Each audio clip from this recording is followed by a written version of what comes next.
अरण्यकंडम। राम और उनके साथी एक वन आश्रय में प्रवेश करते हैं, जहां पवित्र ऋषियों द्वारा उनका स्वागत किया जाता है, जो उन्हें आतिथ्य प्रदान करते हैं। तपस्वी राम को अपना राजा मानते हुए उनके गुणों के लिए प्रशंसा व्यक्त करते हैं और उन्हें अपने श्रेष्ठ और संप्रभु के रूप में स्वीकार करते हुए उनकी रक्षा करने के लिए कहते हैं। राम और सीता दंडक के जंगल में प्रवेश करते हैं, जहां उनका सामना विराट नामक एक उग्र राक्षस से होता है। वह सीता का अपहरण कर लेता है और राम को ताना मारता है, जो अपनी पत्नी के दूसरे आदमी के स्पर्श से दुखी और क्रोधित हो जाता है। लक्ष्मण ने अपने स्वामी की ओर से विराट को मारने और बदला लेने की शपथ ली। राम और लक्ष्मण का सामना एक शक्तिशाली राक्षस वीरद से होता है, जिसे ब्रह्मा से एक वरदान मिला है जिसे उसे नुकसान नहीं हो सकता है। इसके बावजूद राम वीरद को तीरों से मार देते हैं, लेकिन जब उसे सोने की नोक वाले तीर से छेदा जाता है तो राक्षस का शरीर पुनर्जीवित हो जाता है। राम और लक्ष्मण एक शक्तिशाली राक्षस वीरद को तीरों और तलवारों से मारने में विफल रहने के बाद हराते हैं, यह महसूस करते हुए कि वे उसे हथियारों से नुकसान नहीं पहुंचा सकते हैं। राम ने वीरद को एक गड्ढे में डाल दिया, जहां वह अंततः मर जाता है। अपनी मृत्यु से पहले वीरद ने खुलासा किया कि वह एक बार वैक्रवन द्वारा शाप साराबंगा से मिलने के लिए जाते समय राम का सामना खगोलीय प्राणियों से होता है। वह आकाश में इंद्र की शानदार कार को देखता है। उसके बाद साराभंगा के साथ राम के भाग्य के बारे में चर्चा करता है। साराभंगा के स्वर्ग में चढ़ने के बाद विभिन्न ऋषियों और तपस्वियों द्वारा राम के पास जाना जाता है, जो राक्षसों द्वारा उन्हें आतंकित करने से उनकी सुरक्षा का। राम अपने भाई लक्ष्मण और पत्नी सीता के साथ एक बुद्धिमान तपस्वी सुतीक्षा की शरण में। सुतीक्षा ने राम का स्वागत किया और उन्हें एक स्वर्गीय क्षेत्र में प्रवेश देने की पेशकश की। राम ने मना कर दिया, जंगल में रहना पसंद किया, लेकिन अंततः सुतीक्षा से इसके लाभों को सुनने के बाद शरण में रहने के लिए सहमत हो गए। यहाँ 64 शब्दों का संक्षिप्त सारांश दिया गया है। राम, लक्ष्मण और सीता सुतीक्ष्ण के आश्रम से चले गए। जब उनका अच्छा मनोरंजन किया गया, तपस्वी उन्हें आशीर्वाद दिया और उन्हें उत्कृष्ट तालियां, धनुष और तलवारें दी। महर्षि द्वारा अनुमति दिए जाने पर वे अपने नए उपहारों से सुसज्जित दंडक वन में पवित्र ऋषियों सीता राम को हथियार ले जाने और युद्ध में शामिल होने के खतरों के बारे में चेतावनी देती है। एक तपस्वी के बारे में एक कहानी का हवाला देते हुए, जो तलवार से भ्रष्ट हो गया था, वह उससे हिंसा का त्याग करने और तपस्वी जीवन अपनाने का आग्रह करती है, जो उसे विश्वास है कि सच्ची खुशी और पूर्ति लाएगा। राम वैदेही सीता के शब्दों को सुनकर दंडक वन में तपस्वियों को राक्षसों से बचाने का वादा करता है। वह अपने वादे का उल्लंघन नहीं करने की कसम खाता है, यहाँ तक कि अपने जीवन या सीता की कीमत पर भी, और लक्ष्मण के साथ क्षत्रिय के रूप में अपने कर्तव्य को पूरा करने के लिए जंगल की ओर निकल जाता है। राम अपने भाई लक्ष्मण और पत्नी सीता के साथ जंगल में विभिन्न आश्रमों का दौरा करते हैं। वे धर्मभृत नामक एक तपस्वी से मिलते हैं, जो उन्हें राम का स्वागत किया जाता है, जो उन्हें 10,000 वर्षों की गहन तपस्या के बाद बनाया था। फिर समूह अगस्त्य के भाई के आश्रम से मिलसा मजान राम के भाई लक्ष्मण ऋषि अगस्त्य के एक शिष्य को उनके शरण में आने के बारे में सूचित करते हैं अगस्त्य उनका स्वागत करता है और राम का सम्मान के साथ स्वागत करता है। वह राम की धार्मिकता की प्रशंसा करता है और उसे एक शक्तिशाली धनुष, कंपकंपी और तलवार सहित दिव्य हथियार प्रदान करता है ताकि वह दुष्ट शक्तियों पर अपनी जीत। लक्ष्मण और सीता के साथ राम को फलों, जड़ों और वन्यजीवों से भरे क्षेत्र पंचवटी की ओर निर्देशित किया जाता है। तपस्वी अगस्त्य उन्हें इस जंगल में उनकी शरण और सीता की खुशी के लिए इसी उपयुक्तता का हवाला देते हुए निर्देशित करता है। राम और उनके साथी महर्षि द्वारा निर्धारित मार्ग पर चलते हुए पंचवटी की ओर निकल पड़े। राम जटायु नामक गिद्ध से मिलते हैं, जो खुद को राम के पिता के मित्र के रूप में प्रकट करता है। जटायु अपने वंश को जाता है और देवताओं, राक्षसों और जानवरों सहित विभिन्न प्राणियों की उत्पत्ति का वर्णन करता है। वह सीता की रक्षा करने और जंगल में रहने के दौरान राम की मदद करने की पेशकश करता है और लक्ष्मण के साथ पहले राम और उनके भाई लक्ष्मण पंचवटी वन में पहुंचते हैं, जहां राम लक्ष्मण को अपने शरण के लिए एक उपयुक्त स्थान खोजने का निर्देश देते हैं। लक्ष्मण पेड़ों और लक्ष्मण के लिए एक पुल के साथ एक सुंदर स्थान का चयन करता है। वह जल्दी से राम के लिए एक आश्रय बनाता है, जो इस प्रयास से प्रसन्न होता है और लक्ष्मण को धन्यवाद देता है। यह कहते हुए राम, सीता और लक्ष्मण के साथ गोदावरी नदी में अपना दैनिक स्नान करते हैं।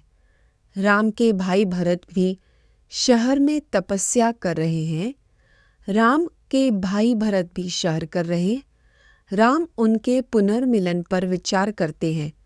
भरत और शत्रुघ्न के लिए स्नेह व्यक्त करते हैं और उनसे फिर से मिलने की इच्छा रखते हैं। सीता और लक्ष्मण सहित राम और उनका परिवार गोदावरी नदी के तट पर उनके शरण में पहुंचते हैं। बैठे हुए उनके पास एक राक्षसी शूर्पणखा आती है, जो राम की सुंदरता से मोहित हो जाती है और उसे प्रस्ताव देती है और राम को अपने पति के रूप में बदलने के लिए सीता और लक्ष्मण को निगलने की पेशकश करती है। राम और लक्ष्मण का सामना एक राक्षसी शूर्पणखा से होता है, जो राम से मोहित है। लक्ष्मण विनम्रता से उसकी प्रगति को अस्वीकार कर देता है, लेकिन वह गलत समझती है और क्रोधित हो जाती है। राम हस्तक्षेप करता है और लक्ष्मण सीता को नुकसान से बचाने के लिए उसकी नाक और कान काट देता है। विकृत शूर्पणखा जंगल में भाग जाती है। खारा एक राक्षस अपनी बहन शूर्पणखा को विकृत और घायल होते देखकर क्रोधित हो जाता है। वह उस पर 2 भाइयों राम और लक्ष्मण द्वारा अन्याय करने का आरोप लगाता है, जिन्हें शाही विशेषताओं और संभवतः दिव्य उत्पत्ति के रूप में वर्णित किया गया है। खारा सकसूर शूर्पणखा की चोटों का बदला लेने के लिए शूर्पणखा राम और लक्ष्मण को राक्षसों के एक समूह की ओर इंगित करती है, जो उन पर हमला करने की योजना बनाते हैं। राम युद्ध की तैयारी करते हैं, जो उन पर हमला कर देते हैं। खारा शूर्पणखा को सांत्वना देती है जब वह बताती है कि उसके द्वारा भेजे गए 4 राक्षसों को राम और लक्ष्मण ने मार डाला था। खारा इस नुकसान का बदला लेने की कसम खाता है, लेकिन शूर्पणखा उसे राम की शक्ति के खिलाफ अपनी कमजोरी के बारे में चेतावनी। वह उससे राम को मारने या उसे राम को। खारा एक शक्तिशाली राक्षस राम के खिलाफ युद्ध की तैयारी करता है। वह 14 राक्षसों को इकट्ठा करता है और उन्हें विभिन्न हथियारों और कवच के साथ घुमाता है। खारा फिर सोने और कीमती रत्नों से सजी अपनी शानदार कार पर चढ़ता है और भयंकर क्रोध और जीत की इच्छा से प्रेरित होकर राम का सामना करने के लिए निकल पड़ता। यहाँ चर्चित शब्दों में पाठ का सारांश दिया गया है। खारा की राक्षसों की सेना अशुभ संकेतों और संकेतों के साथ आती है। इन संकेतों के बावजूद खारा अडिग रहता है और राम और लक्ष्मण को हराने के अपने इरादे की घोषणा करता है। राक्षस उत्साह से भरे होते हैं और उनके दुश्मन राम राक्षसों के साथ युद्ध की उम्मीद करते हुए लक्ष्मण को सीता को ले जाने और सुरक्षा के लिए पास की गुफा में भागने का निर्देश देते हैं। राम तब खुद युद्ध की तैयारी करते हैं। आग जैसे कवच में सजे हुए देवता और अन्य खगोलीय प्राणी राम और खारा के नेतृत्व में राक्षसों की चासन्न संघर्ष को देखने के लिए इकट्ठा होते हैं।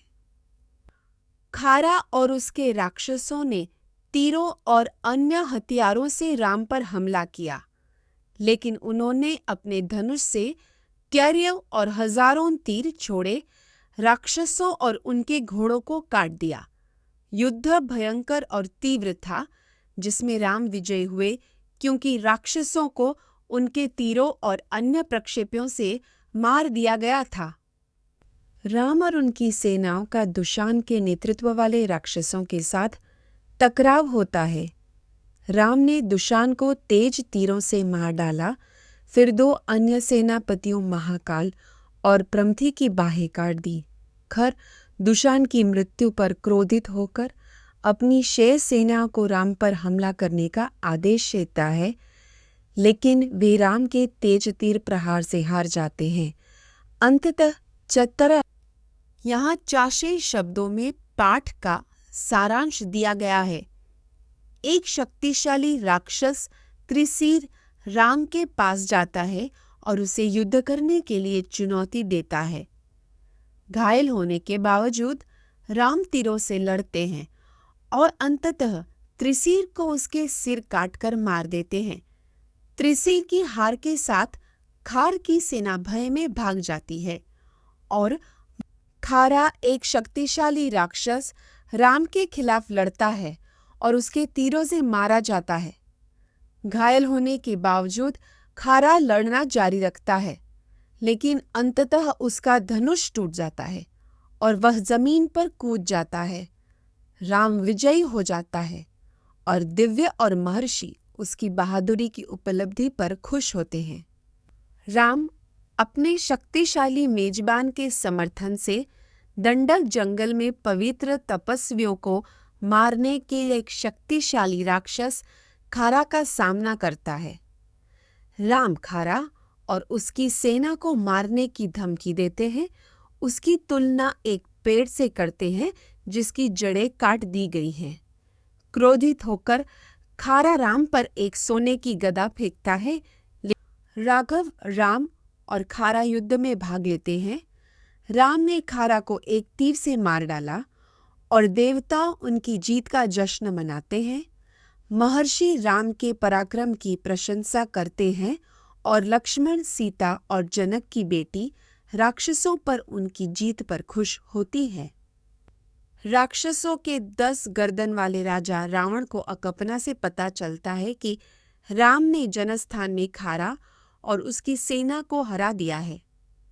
रावण युद्ध में राम को हराने के लिए राम की पत्नी सीता का अपहरण करने का फैसला करता है, लेकिन मारीचा उसे मना कर देता है, जो उसे राम द्वारा उत्पन्न खतरे के बारे में। शूर्पणखा, एक राक्षसी, राम की बहादुरी को देखती है और अपने भाई रावण को सूचित करने के लिए लंका लौटती है। वह रावण को कई सिरों और हाथों के साथ बेहिद विजयों और उसके कई विजयों और क्रूर कार्यों को याद करती है। शूर्पणखा रावण को राम के हाथों हुए अंगछेदन को उसे अपनी विकृति के बारे में शिकायत करती है। शूर्पणखा रावण को उसके आत्मभोगवादी व्यवहार के लिए फटकार लगाती है, उसे चेतावनी देती है कि उसके नियंत्रण की कमी, मूर्खता और जासूसों को नियुक्त करने में विफलता के कारण उसके राज्य की कहे के एक राजा जो क्रोधित, कंजूस और धोखेबाज है, अंततः आपदा का सामना करेगा। शूर्पणख के शब्दों से क्रोधित होकर रावण उससे राम, उसके पराक्रम और उसके रूप के बारे में पूछता है। वह राम की बहादुरी, शक्ति और सुंदरता का वर्णन करती है और उसकी पत्नी सीता को अद्वितीय सुंदरता की देवी के रूप में वर्णित करती है। शूर्पणख रावण को सलाह देता है कि वह सीता का बलपूर्वक अपहरण कर ले। रावण एक सारथी के वेश में अपने सोने के रथ के साथ समुद्र के तट पर आता है। वह एक सुंदर दृश्य देखता है जिसमें अंजीर का पेड़ है जो तपस्वियों से घिरा हुआ है और मारीचा नाम का एक राक्षस है जो इसका स्वागत करता है। रावण तब मारीचा के श्रकेल यात्रा के बारे में पूछे गए सवालों का जवाब देता है। रावण एक दुखद घटना का वर्णन करता है जहाँ राम ने युद्ध में चतुसरा राक्षसों और उनके भाई खारा को मार डाला था। वह एक सोने के हिरण के रूप में खुद को प्रच्छन्न करके सीता को राम की शरण से दूर ले जाने के लिए मारीचा की मदद मांगता है, जिससे वह उसका अपहरण कर सकता है। जबकि राम विचलित हो जाते हैं। मारीचा एक कुशल राक्षस वक्ता रावण को राम की शक्तियों को कम आंकने के बारे वह राम के गुणों और शक्तियों पर जोर देता है और रावण को सीता को अपने साथ रखने के लिए बल का उपयोग करने के खिलाफ चेतावनी देता है, क्योंकि यह लंका और राक्षसों के लिए विनाश का कारण बन सकता है। पाठ में राजा रावण और एक तपस्वी विश्वामित्र के बीच बातचीत का वर्णन किया गया है। तपस्वी राम से अपने बलिदान के लिए सुरक्षा चाहता है, जो इस तरह के कार्य में विश्वास करने के लिए बहुत छोटा है।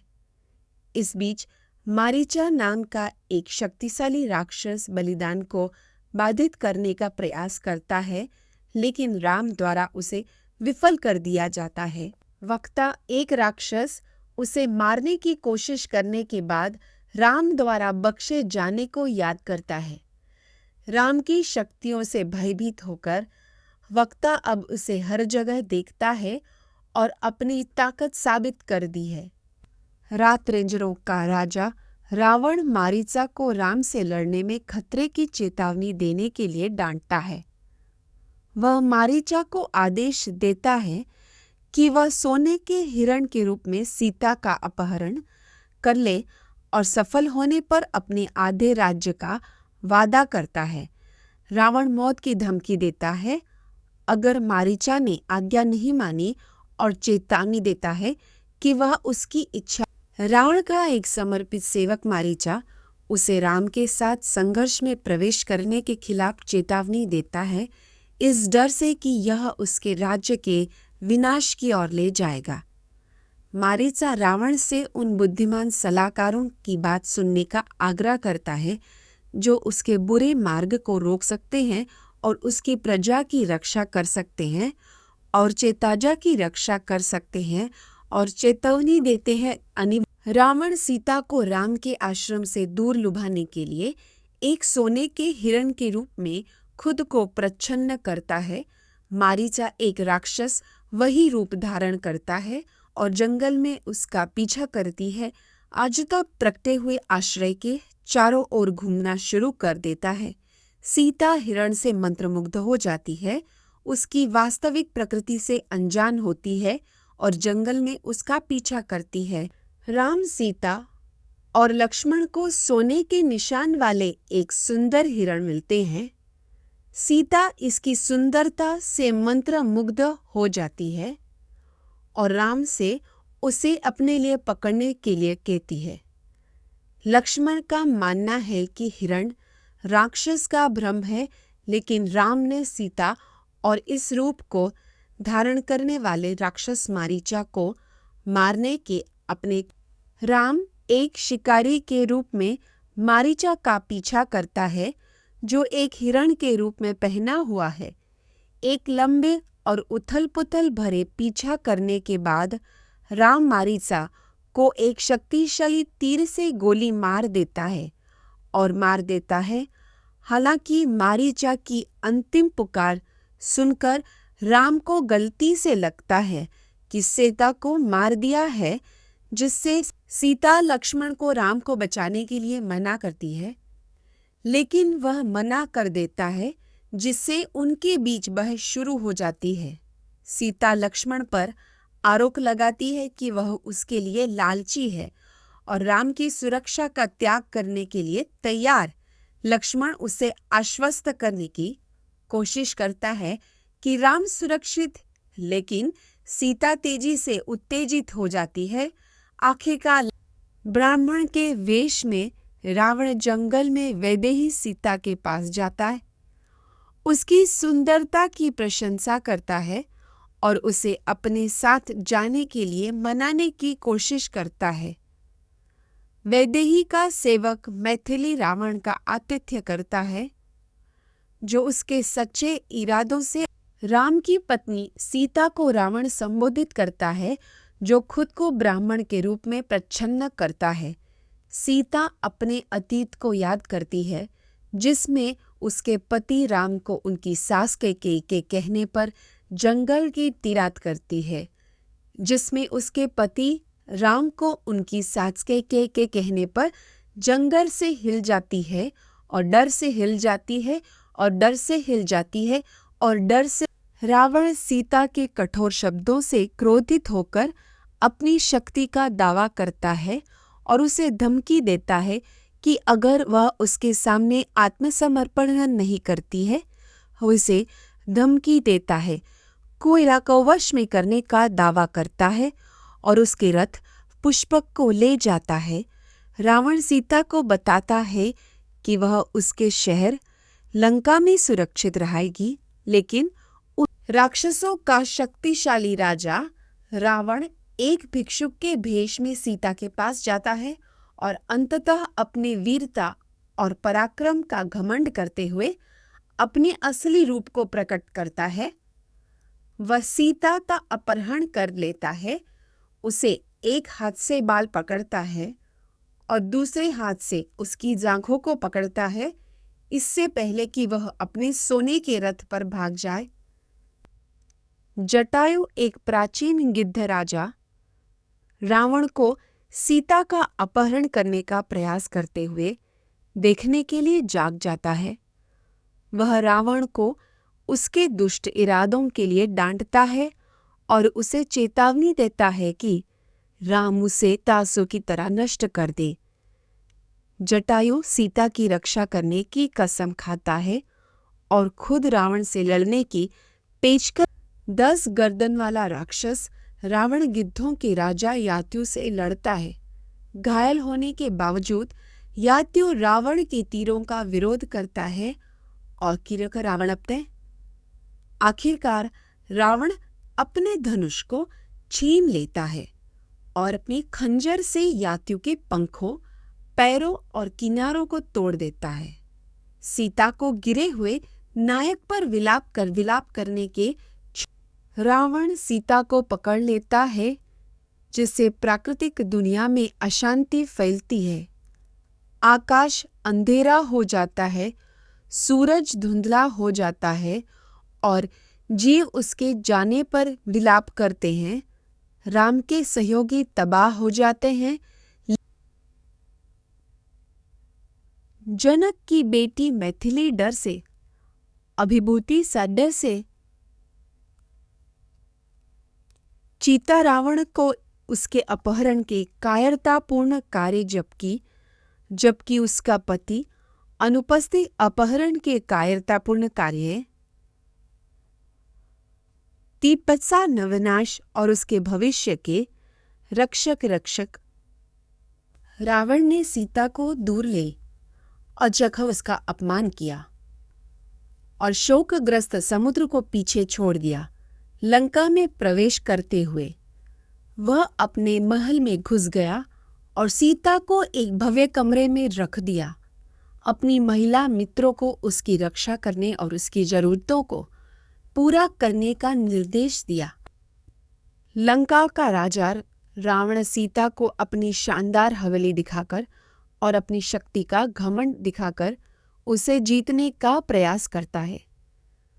वह उसे अपनी पत्नी के रूप में विलासिता का जीवन प्रदान करता है, लेकिन सीता दुखी है और उसकी प्रगति के प्रति प्रतिरोधी रहती है। रावण के शब्द इच्छा के प्रभाव से भरे होते हैं।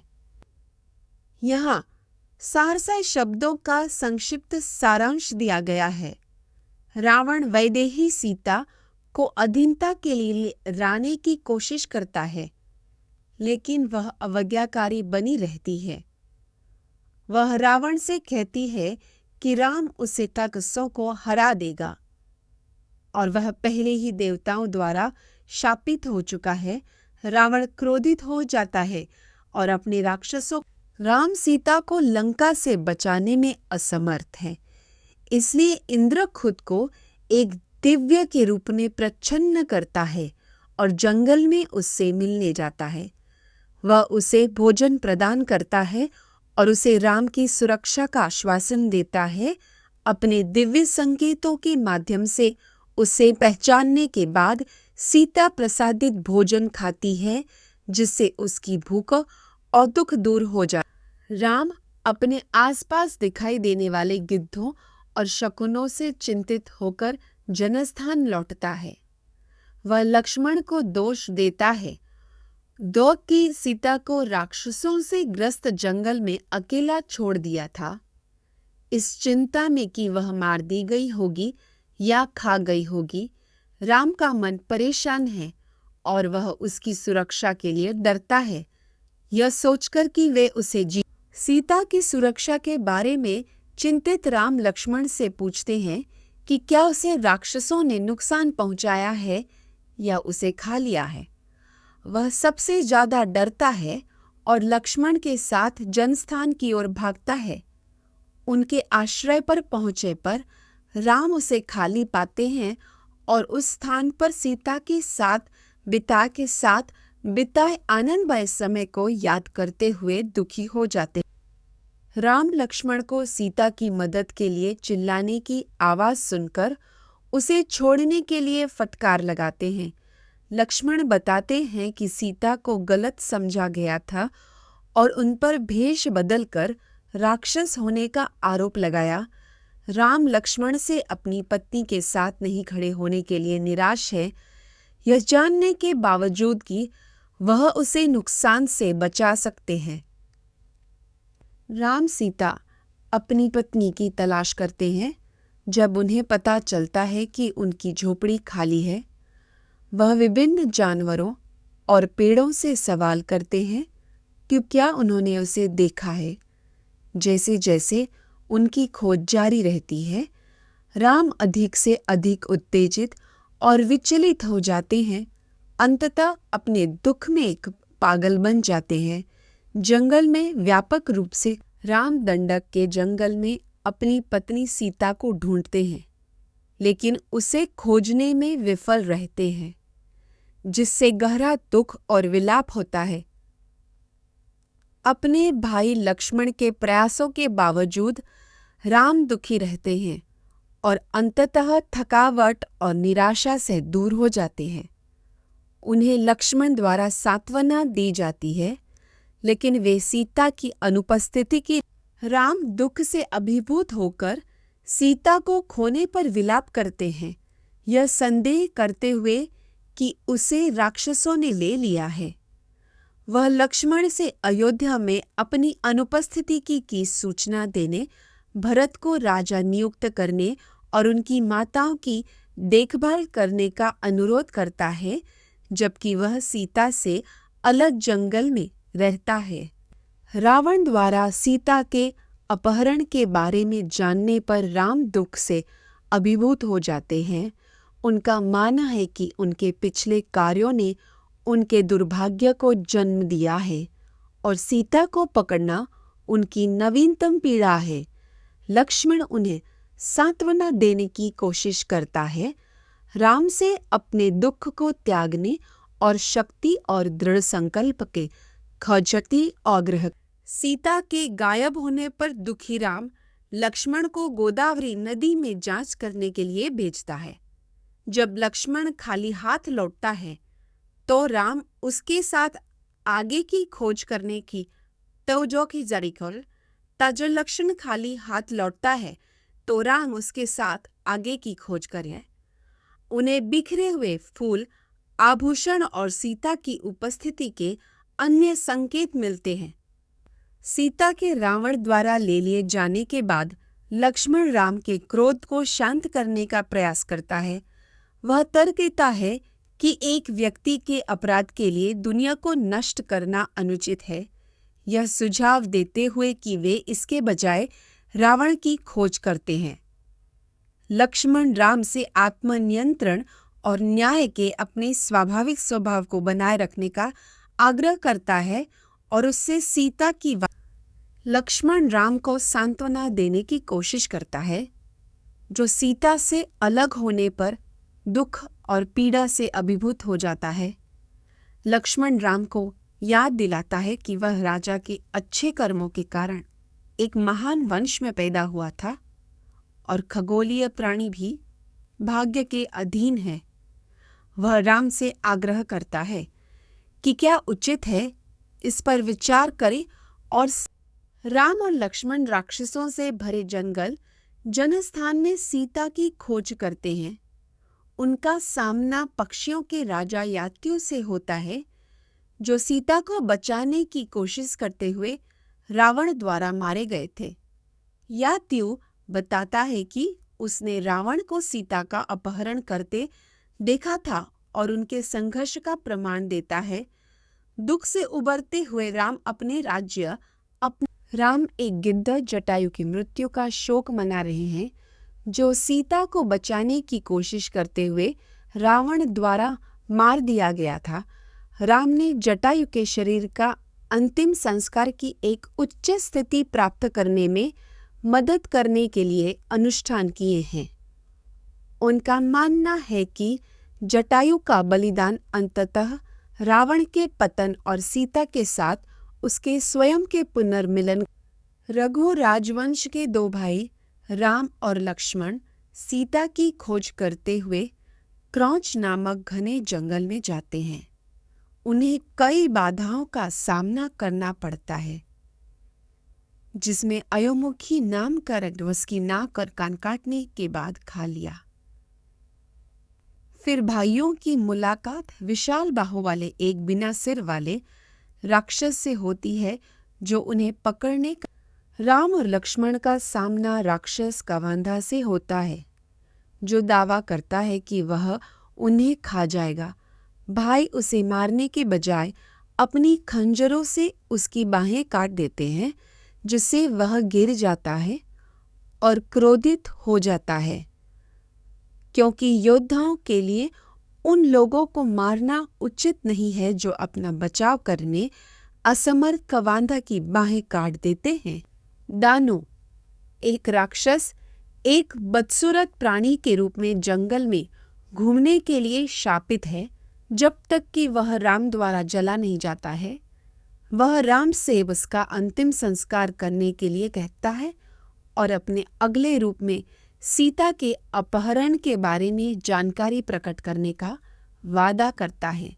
दानव का दावा है कि केवल राम ही उसे मार सकता है और दाह संस्कार। कवांधा के दाह संस्कार के बाद राक्षस राम को सलाह देता है कि वह अपने भाई वली द्वारा निर्वासित एक शक्तिशाली बंदर सुग्रीव के साथ दोस्ती करे। सुग्रीव की मदद से राम सीता को ढूंढ सकते हैं और वे मिलकर रावण के निवास में उसकी तलाश करेंगे, जिससे उनके राक्षस मारे जाएंगे। कवांधा मातंग के जंगल में राम और लक्ष्मण का मार्गदर्शन करते हुए विभिन्न पेड़ों, फलों और जानवरों की ओर इशारा करते हुए उनका सामना करेंगे। वे पंपा झील तक पहुंचेंगे, जहां वे भोजन और पानी का शिकार कर सकते हैं। कवांधा यह भी बताता है कि सुग्रीव नाम का एक गुणी आत्मा बंदर पास की गुफा में रहता है। सलाह देने के बाद कवांधर भाइयों को सुग्रीव से दोस्ती। राम और लक्ष्मण पंपा झील की यात्रा करते हैं और एक महिला तपस्वी सावरी से मिलते हैं जो उनकी प्रतीक्षा कर रही है। वह उन्हें आतिथ्य प्रदान करती है और कहानी बताती है कि कैसे वह जंगल में उनके आध्यात्मिक मार्गदर्शकों की सेवा कर रही है। राम उससे उसकी भक्ति और तपस्या के बारे में सवाल पूछते हैं और सावरी उसे जादुई जंगल दिखाकर जवाब देती है जहां उसके। राम और लक्ष्मण पंपा झील पहुंचते हैं जो सुंदर बगीचों से घिरी एक सुरम्य झील है और विभिन्न पक्षियों और जानवरों से भरी हुई है। राम झील में स्नान करते हैं और संगी दूभी से मिलना चाहते हैं जो पास के ऋष्यमुख पर्वत पर रहता है, इस उम्मीद में कि वह सीता का पता लगाए। किष्किंधा कंडम। सीता की अनुपस्थिति पर विलाप करते हुए रामपंपा झील की सुंदरता से अभिभूत हो जाते हैं जो उनके लिए उनकी लालसा को बढ़ाती है। वह प्राकृतिक दृश्यों की तुलना सीता के रूप से करता है और नोट करता है कि कैसे उसका दिल उसकी उपस्थिति के बिना दर्द करता है। लक्ष्मण उसे सांत्वना देने का प्रयास करता है। सुग्रीव बंदरों का राजा राम और लक्ष्मण के आगमन से भयभीत हो जाता है, जिनके बारे में उनके भाई वली ने उन्हें नुकसान पहुंचाने के लिए भेजा था। हनुमान सुग्रीव को आश्वस्त करते हैं कि मलय पहाड़ों में का कोई डर नहीं है और सुग्रीव हनुमान को उनके इरादों के बारे में जानकारी इकट्ठा करने के लिए एक झूठी आड़ में राम और लक्ष्मण के पास जाने का आदेश देता है। हनुमान एक भिक्षुक की आड़ में राम और लक्ष्मण के पास जाता है, उनके गुणों और सुंदरता की प्रशंसा करता है। वह सुग्रीव के सलाहकार के रूप में अपनी पहचान प्रकट करता है और अपने स्वामी की ओर से दोस्ती का आह्वान करता है। हनुमान की वाक्पटुता से प्रभावित होकर राम उनका गर्मजोशी से स्वागत करते हैं, यह स्वीकार करते हुए कि कोई भी साधारण। हनुमान एक बंदर नेता राम से मिलता है और उसे अपने वासन के बारे में पता चलता है। वह बंदरों के राजा सुग्रीव को राम की स्थिति के बारे में सूचित करता है। हनुमान राम को आश्वस्त करता है कि सुग्रीव उसे सीता को खोजने में मदद करेगा, जिसे राक्षस ने ले लिया था। हनुमान राजा सुग्रीव को राम के आगमन और उनके वास्तविक स्वभाव के बारे में सूचित करते हैं। सुग्रीव राम के साथ दोस्ती का बंधन बनाता है और वे एक पवित्र अग्नि के आसपास एक अनुष्ठान के साथ अपने समझौते पर मुहर लगाते हैं। सुग्रीव राम को अपनी स्थिति समझाता है जो उसके भाई वली द्वारा उत्पीड़ित किया जा रहा है और उसे हराने। सुग्रीव राम को बताता है कि उसने सीता को एक रक्षा द्वारा ले जाते हुए देखा था जिसने जटायु को मार डाला था और उसने भागने से पहले अपना दुपट्टा और गहने गिरा दिए थे। सुग्रीव इन वस्तुओं को राम के लिए वापस ले जाता है जो उन्हें देखकर बहुत खुश होता है लेकिन दुख से भी अभिभूत हो जाता है। सुग्रीव राम को सांत्वना देता है जब वह सीता से अपने अलगाव के बारे में दुख से उबर जाता है। सुग्रीव रावण को हराने और सीता को पुनः प्राप्त करने में राम की मदद करने का वादा करता है। उसे अपने साहस और धैर्य को बनाए रखने का आग्रह करता है। सुग्रीव के शब्दों से राम को शांत हो जाता है। सुग्रीव को एक दोस्त के रूप में गले यहाँ तिशे ठवरी शब्दों में पाठ का सारांश दिया गया है। सुग्रीव एक बंदर राजा अपने भाई वली द्वारा अन्याय किए जाने के बाद राम से मदद मांगता है। राम वली को मारने और सुग्रीव को सांत्वना देने का वादा करता है। सुग्रीव बताता है कि कैसे उसके साथ अनुचित व्यवहार किया गया और उसे कैद कर दिया गया और उसे सुग्रीव के बड़े भाई वली को मायावी ने एक द्वंद्व युद्ध के लिए चुनौती दी और वह उससे लड़ने के लिए भाग निकला।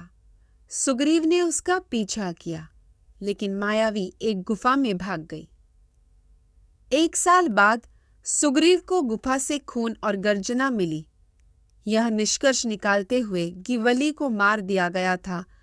बाद में वली लौट आया, अपने सलाहकारों को मार डाला और सुग्रीव बंदर राजा राम को अपनी कहानी सुनाता है।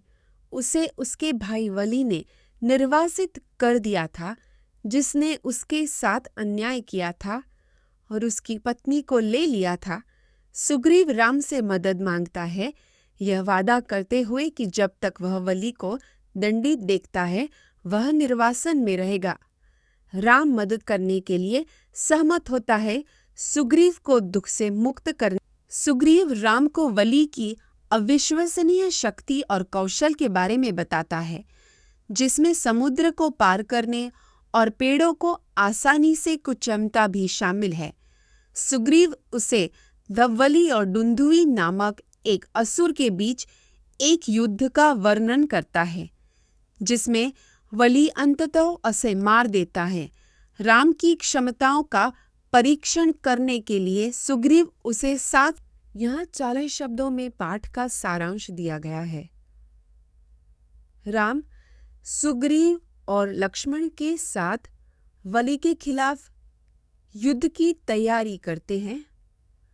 हालांकि उनके समान रूप के कारण राम गोली चलाने में संकोच करते हैं, अपने सहयोगी को मारना नहीं चाहते हैं। सुग्रीव भाग जाता है, लेकिन बाद में राम सुग्रीव और उनके अनुयायियों ने बाली द्वारा बनाए गए किले किष्किंधा की यात्रा की। रास्ते में उन्हें विभिन्न जानवरों और सुंदर परिदृश्यों का सामना करना पड़ा। राम ने पेड़ों और बगीचों से भरे जंगल के बारे में जिज्ञासा व्यक्त की, जिसे सुग्रीव ने बताया कि 7 संत ऋषियों का निवास स्थान था, जिन्होंने राम और सुग्रीव किष्किंधा में वली के साथ युद्ध की तैयारी करते हैं। सुग्रीव क्रोधित होकर वली को लड़ के लिए आमंत्रित करता है, जबकि राम उसे आश्वस्त करता है कि वह अपने वादे को पूरा करते हुए एक ही तीर से वली को नष्ट कर देगा। सुग्रीव शहर से वली को बुलाने के लिए जोर से गर्जना करता है, जिससे आसपास के जानवर राजा वली सुग्रीव का हंगामा सुनता है और उसका सामना करने के लिए दौड़ता है। वली की सुरक्षा से डरकर तारा उसे अपने भाई के साथ युद्ध में शामिल होने के खिलाफ आगाह करती है, जिसने अयोध्या के शक्तिशाली राजकुमारों राम और लक्ष्मण सहित अन्य लोगों के साथ शरण ली है। वह वली को सुग्रीव के साथ सुलह करने और उससे लड़ने की बंदरों के राजा वली और उनके भाई सुग्रीव एक भयंकर युद्ध में भाग लेते हैं। वली शुरू में विजयी होता है, लेकिन अंत में राम के तीर पर गिर जाता है। वली शुरू में विजयी होता है, लेकिन सुग्रीव घायल हो जाता है। वर्णन तीव्र संघर्ष और राम के तीर की शक्ति पर जोर देता है। वली बंदर राजा राम के तीर से प्राणघातक रूप से घायल हो जाता है और जमीन पर लेट जाता है। घायल होने के बावजूद वह गर्वित रहता है और राम के गलत कामों के आरोपों के खिलाफ अपना बचाव करता है। वली राम पर आवेगपूर्ण व्यवहार करने और क्षमा और करुणा जैसे शाही गुणों का उल्लंघन करने का आरोप लगाता है। राम एक घायल और मूर्ख बंदर राजा वली को संबोधित करते हैं, उसके अनैतिक आचरण के लिए उसे डांटते हैं। विशेष रूप से अपने भाई की पत्नी रूमा को अपमानित करने के लिए वली अपनी गलतियों का एहसास करते हुए माफी मांगता है और राम द्वारा सांत्वना देता है, जो वली के भाई सुग्रीव के साथ वली के बेटे वली बंदर राजा राम के तीर से मारा जाता है। उसकी पत्नी तारा परेशान होकर घटनास्थल पर आती है, लेकिन उसे बंदरों द्वारा सांत्वना दी जाती है, जो उसे बताते हैं कि मृत्यु ने ही वली को ले लिया है, राम को नहीं। उनके शब्दों के बावजूद तारा दुख से अभिभूत हो जाती है और अंततः अपने पति के निर्जीव शरीर। वली की पत्नी तारा उसकी मृत्यु पर शोक व्यक्त करती है और उससे यह पूछते हुए विलाप करती है कि उसने मरने से पहले उसका स्वागत क्यों नहीं किया। वह विलाप करती है कि वह अब अकेली है और उसे अपने बेटे अंगदा की देखभाल करनी चाहिए। अन्य मादा बंदर शोक में शामिल हो जाती हैं, करुणा से रोती हैं और अपने बच्चे के साथ रहने भीख ही मांगती है। हनुमान वली की मृत्यु के बाद तारा को सांत्वना देते हैं, उसे सलाह देते हैं कि वह अपने पिछले कार्यों से जानवरों की खुशी और दुख के परिणाम स्वरूप शोक न करे। वह सुझाव देता है कि वह अंगदा की भलाई पर ध्यान केंद्रित करे और वली के लिए अंतिम संस्कार करे। तारा ने यह कहते हुए मना कर दिया कि वह उसके बिना रहने के बजाय वली के साथ मरना पसंद करेगी और अंगदा या सुग्रीव को राज्य नहीं। वली मृत्यु के निकट अपने भाई सुग्रीव का स्वागत करता है और उसे राज्य लेने की सलाह देता है। वह सुग्रीव से अपने बेटे अंगद की देखभाल करने, तारा की रक्षा करने और राघव के हितों की सेवा करने के लिए कहता है। वली फिर सुग्रीव को एक सोने की माला सौंपता है, जो सत्ता के हस्तांतरण का प्रतीक है, और उसके तुरंत बाद तारा अपने पति वली की मृत्यु पर विलाप करती है, यह कहते हुए कि वह उससे पृथ्वी को अधिक पसंद करता है। वह उनके एक साथ जीवन के बारे में सोचती है और कैसे उसे राम के तीर से विधवा बना दिया गया। उसका बेटा अंगद अपने पिता के पैरों के आगे झुकता है और तारा अपने भाग्य का शोक मनाने से पहले अपने शरीर को आंसू से वली का भाई सुग्रीव वली की मृत्यु में अपनी भूमिका के लिए दुख और पश्चाताप से अभिभूत होकर राम से वी मारने की विनती करता है, ताकि वह बाद में अपने भाई और बेटे के साथ शामिल हो सके। वली की पत्नी तारा भी राम से उसे मारने का अनुरोध करती है, ताकि वह अपने पति के साथ फिर से मिल सके। वली की मृत्यु के बाद ककुटस्थ, लक्ष्मण और अन्य लोग सुग्रीव और तारा को सांत्वना देते हैं। वे उनसे अंतिम संस्कार करने का आग्रह करते हैं, यह कहते हुए एक ही समय कार्यवाह का मुख्य कारण है, और अंतिम संस्कार जुलूस शुरू होता है। वली के शरीर का अंतिम संस्कार करने के बाद भिक्षु राम सुग्रीव को बंदरों के राजा के रूप में स्थापित करते हैं, उसे सिंहासन सौंपते हैं और उसे निर्देश देते हैं कि बारिश के मौसम के बाद रावण को हराने पर ध्यान केंद्रित करे। सुग्रीव को बड़े समारोह के साथ सिंहासन पर स्थापित किया जाता है, जिसके साथ अंगद को उसका उत्तराधिकारी नियुक्त किया जाता है। किष्किंधा शहर खुशी और उसर से भर जाता है। राम और उनके भाई लक्ष्मण प्रस्रवन पहाड़ी पर एक गुफा में बस जाते हैं, जहां वे बरसात का मौसम बिताने की योजना बनाते हैं। राम अभी भी रावण द्वारा सीता के अपहरण के लिए दुखी हैं। लक्ष्मण उन्हें रावण को हराने और सीता को फिर से पाने के अपने मिशन पर ध्यान केंद्रित करने के प्रोत्साहित करते हैं। वे कार्रवाई करने से पहले शरद राम बरसात के मौसम की सुंदरता का वर्णन करते हुए इसकी तुलना प्रेम से पीड़ित एक महिला से करते हैं। वह नोट करते ही कि पृथ्वी हरी घास और फूलों से ढकी हुई है और वनभूमि मोरों के नाचने और पक्षियों के गायन से भरी हुई है। राम ने निष्कर्ष निकाला कि वह माल्यवान पहाड़ी पर रहेंगे। सुग्रीव के अपने दुश्मन रावण के खिलाफ मार्च करने के जब सही समय होगा। लक्ष्मण हनुमान सुग्रीव को सलाह देते हैं कि वह राम को सीता को खोजने और अपना वादा पूरा करने में मदद करें। सुग्रीव राजा के रूप में अपने कर्तव्यों से अवगत हो जाता है और अपने सेनापति नील को आदेश देता है कि वह राम की खोज के लिए राज्य भर से सैनिकों को इकट्ठा करे और 15 दिनों के भीतर सीता को खोजने में उसकी सहायता करे। सीता की अनुपस्थिति के लिए दुखी राम शरद ऋतु में प्रकृति की सुंदरता को प्रतिबिंबित करते हैं। उन्हें उनके साथ बिताए गए समय और उसके साथ फिर से मिलने की उनकी इच्छा की याद दिलाई जाती है।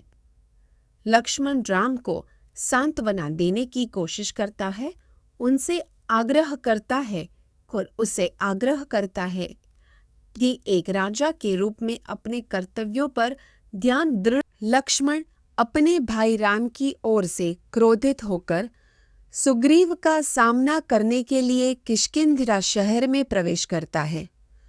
उसे बंदर मिलते हैं जो डर से भाग जाते हैं और लक्ष्मण के शब्द अंगद के माध्यम से सुग्रीव को दिए जाते हैं।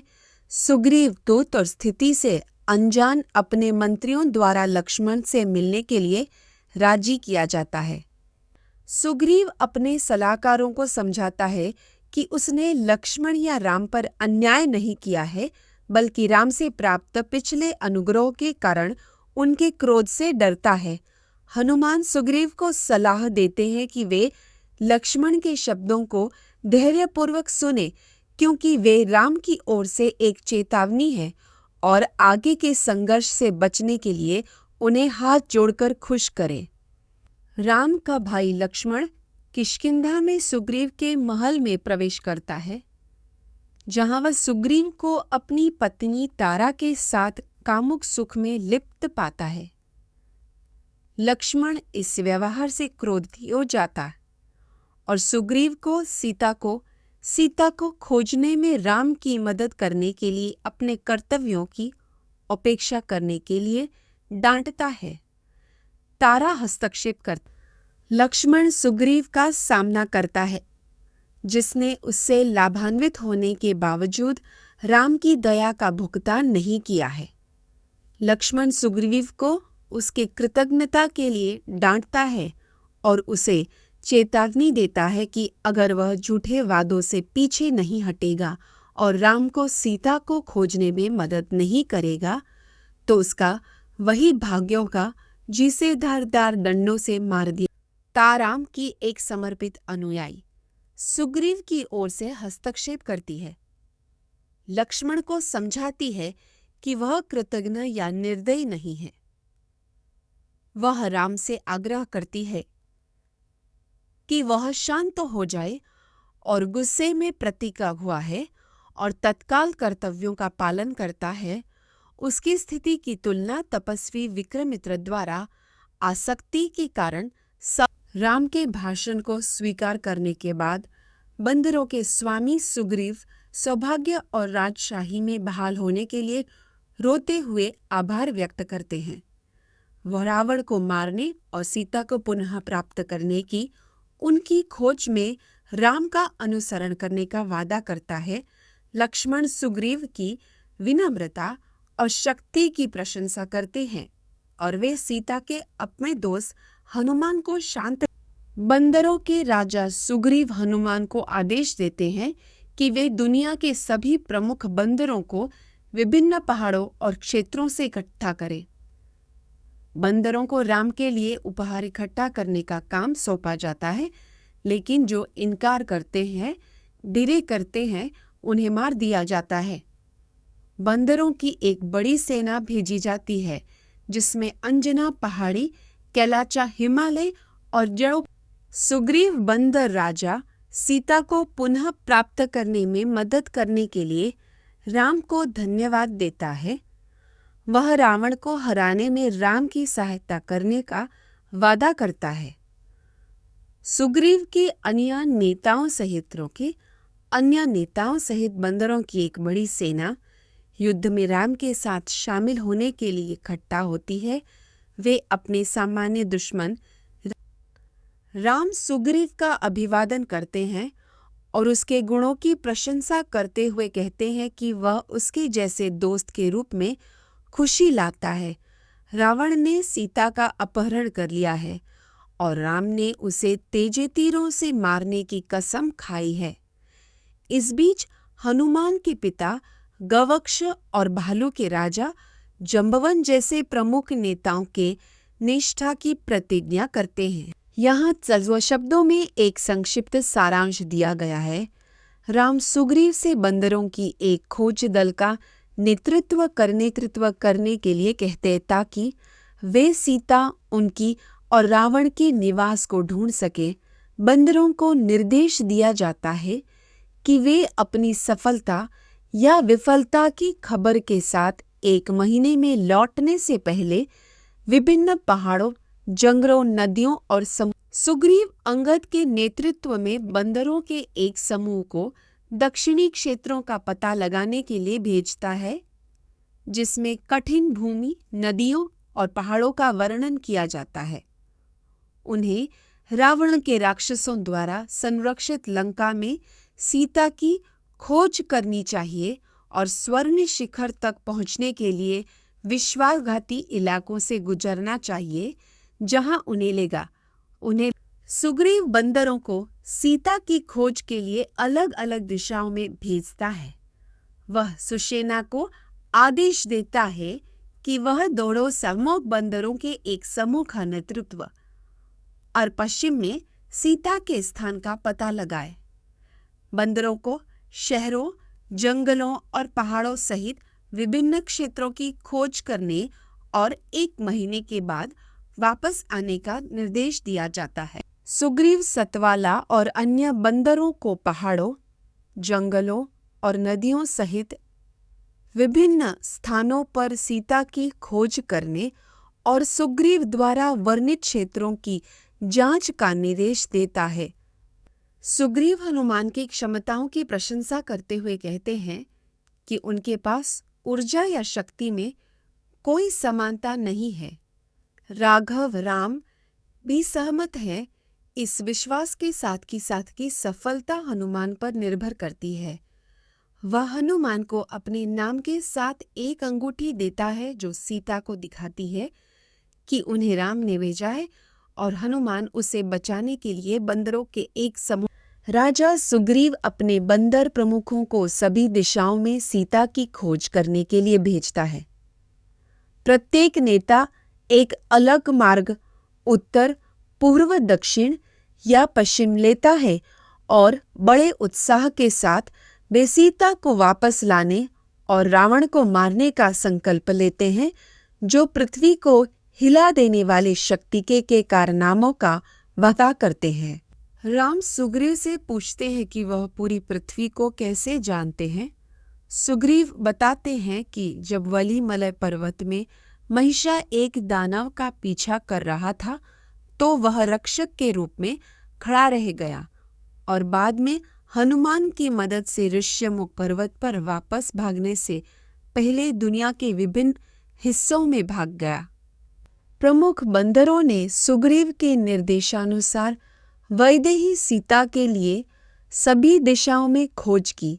1 महीने की लंबी खोज के बाद वे बंदर राजा से मिले और अपने निष्कर्षों की सूचना दी। उन्होंने पूर्वी, उत्तरी, पश्चिमी क्षेत्रों और विभिन्न प्रांतों को कवर किया, लेकिन सीता को नहीं मिला। हनुमान को वह सुझाव दिया गया जो उसे ढूंढ सके। यहाँ 7 ऐसे शब्दों में एक संक्षिप्त सारांश दिया गया है। नुमान, तारा और अंगद विंध्य के जंगलों में सीता की खोज करते हैं, लेकिन उसे नहीं ढूंढ पाते हैं। उन्हें कई बाधाओं का सामना करना पड़ता है, जिसमें रावण का सामना करना भी शामिल है, जिसे वे अपने दुश्मन के रूप में पहचानने के बाद हरा दे। अंगद नामक एक बुद्धिमान और थके हुए बंदर ने सीता और उसका अपहरण करने वाले राक्षस की खोज जारी रखने के लिए अपनी सेना को एकजुट किया। अंगद और गंधर्व ने पहाड़ियों, जंगलों और पहाड़ों की खोज की, लेकिन उन्हें सीता का कोई संकेत नहीं मिला। अपने प्रयासों के बावजूद वे थके हुए लौट आए। हनुमान, तारा और अंगद सीता के लिए विंध्य पर्वत की गुफाओं और जंगलों की खोज करते हैं। वे वृक्षविला नामक एक अंधेरी गुफा में प्रवेश करते हैं, जहां उन्हें हंस, सारस और अन्य जानवर मिलते हैं। अंदर वे तालाबों, वाहनों और खजाने के साथ एक सोने और चांदी के क्षेत्र की खोज करते हैं और एक बुरी हनुमान एक गुफा में एक महिला तपस्वी से मिलते हैं जो सोने के पेड़ों, घरों और वाहनों के बारे में पूछते हैं। तपस्वी बताते हैं कि वह हेमा के जंगल और हवेली की संरक्षक है, जो उसे पुरंदर द्वारा माया को मारने के बाद पुरस्कार के रूप में दी गई थी।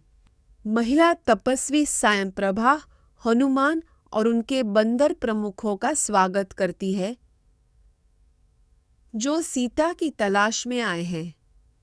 वह उन्हें भोजन देती है कि वह उनकी दया का भुगतान कैसे कर सकती है। हनुमान उनकी खोज को समझाते हैं और उन्हें जाने देने के लिए कहते थे।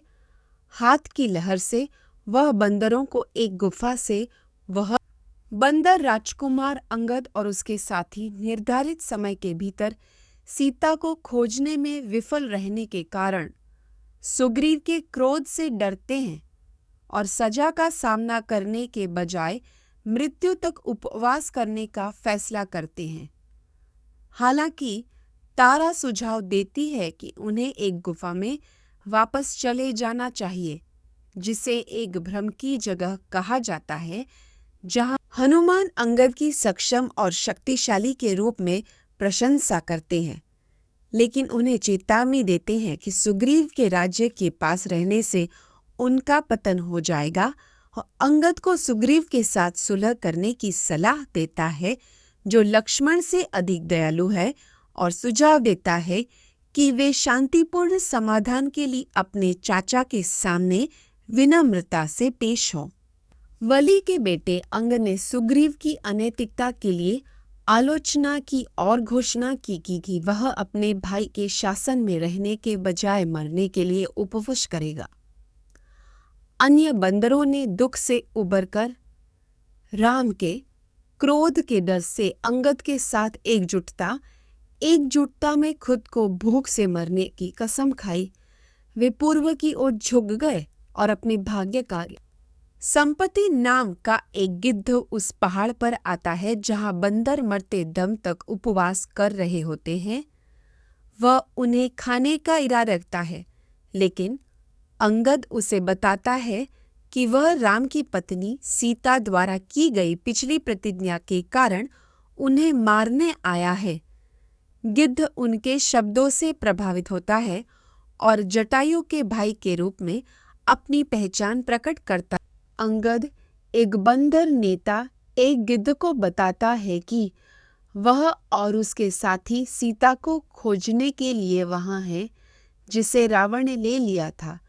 वे माया के जादू से निर्मित एक गुफा में प्रवेश कर गए थे, लेकिन उसे खोजने में विफल रहे और अब गिद्ध द्वारा खाई जाने के डर से उपवास करने के लिए एक पहाड़ पर बैठे हैं। संपत्ति, एक गिद्ध, रावण के निवास के बारे में राम के बंदरों के साथ अपना ज्ञान साझा करता है, जिसने सीता का अपहरण कर लिया है। संपत्ति उन्हें बताती है कि कैसे लंका पहुंचना है और रावणदग्ध कर लिया आत्मा में उनका मार्गदर्शन करने पेशकश करती है। यहाँ 400 शब्दों में पाठ का सारांश दिया गया है। गिद्ध राजा संपत्ति जम्बन को बताता है कि उसे सीता के अपहरण के बारे में उसके बेटे सुपर्व से पता चला। उसने रावण और सीता को वहां से गुजरते देखा, जिसमें सीताराम और लक्ष्मण के लिए रो रही थी। संपत्ति बंदरों को जल्दी से काम करने के लिए प्रोत्साहित करती है। संपत्ति, एक गिद्ध, अंगद और अन्य बंदरों के साथ अपनी कहानी साझा करता है। वह पहले धूप में जलने के कारण विंध्य पहाड़ पर गिर गया था और वहां 8,000 साल बिताए थे, ऋषि निकाकर से दोस्ती करते हुए। निकाकर के निधन के बाद संपत्ति ने उसके लौटने का इंतजार किया और अंततः संत ने उसे पहचान लिया।